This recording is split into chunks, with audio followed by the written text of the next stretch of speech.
Saya mau kasih tahu akhir dari hidup kita. Setiap kita tergantung dari bagaimana kita hidup hari ini. Lihat firman Tuhan, Roma 2 ayat 6. Kita baca sama-sama. Ia akan membalas setiap orang menurut perbuatannya, yaitu hidup kekal kepada mereka yang tekun berbuat baik, mencari kemuliaan, kehormatan, dan ketidakbinasaan. Tetapi murka dan geram kepada mereka yang mencari kepentingan sendiri, yang tidak taat kepada kebenaran, melainkan taat pada kelaliman.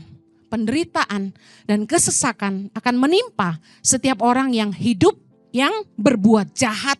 Pertama-tama orang Yahudi dan juga orang Yunani. Tetapi kemuliaan, kehormatan dan damai sejahtera akan diperoleh semua orang yang berbuat baik. Pertama-tama orang Yahudi juga orang Yunani. Ayat 11, sebab Allah tidak memandang bulu. Hati-hati dengan hidupmu, bijaksanalah. Apa yang kamu tabur selama hidup, itu yang kamu akan tuai di hari nanti. Hendaklah yang hidup memperhatikan hari kematian. Apa yang kamu buat dengan hidupmu? Pernahkah Anda berpikir tentang mereka yang akan terdampak karena gaya hidupmu dan perbuatanmu dan keputusanmu hari ini? Suka nggak suka, hidup kita ini akan memberi dampak buat orang-orang di sekitar kita. Katakan amin. Banyak orang yang sangat egois. Hidup hanya mementingkan diri sendiri. Kita akan bahas nanti.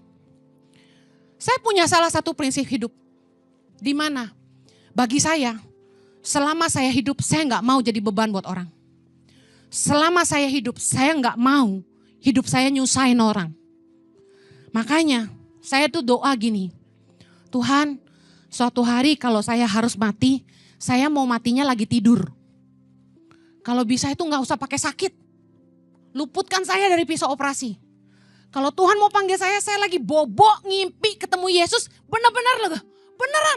Bener nih, saya udah mati nih. Sampai gitu, gak sadar. Tahu-tahu udah dipanggil Tuhan aja. Gak usah pakai jatuh di kamar mandi, gak usah lah Tuhan. Lagi bobo aja. Doa saya, kalaupun Tuhan izinkan sakit penyakit, jangan lama-lama Tuhan. Mungkin 3 hari udah panggil aja lah. Jangan sampai nyusahin keluarga saya. Karena kenapa? Selama hidup gak nyusahin orang, jangan mati nyusahin orang.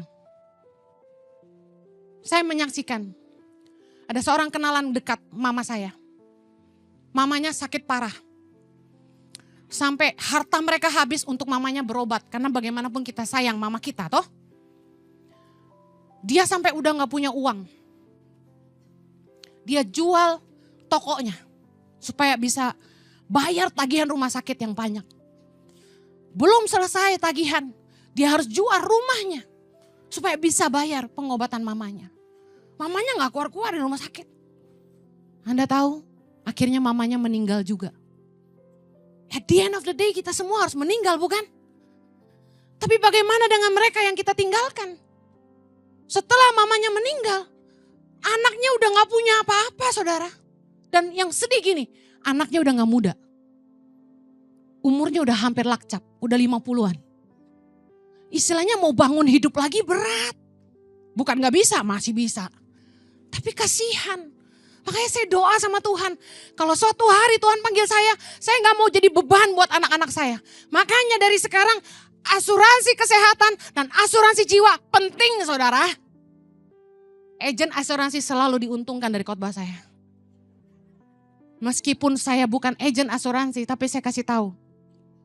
Saya paling marah sama orang-orang yang egois. Makan seenak perut. Makan yang dia mau, hidup sembarangan. Tidur subuh, bangun siang, hidupnya gak sehat. Tapi begitu dia sakit, gak punya asuransi. Ngantri BPJS, bagaimana rasanya? Haleluya. Yang paling parah, udah gak punya asuransi yang harus bayar keluarganya. Lalu begitu meninggal, gak ninggalin asuransi jiwa yang bisa nutupin utang-utang biaya pengobatan. Bye-bye. Betapa egoisnya orang hidup, gak mikirin apa yang akan terjadi dengan orang-orang yang terdampak dengan gaya hidupnya dan keputusannya. Baik ketika dia hidup maupun ketika dia mati. Yang mengerti katakan amin.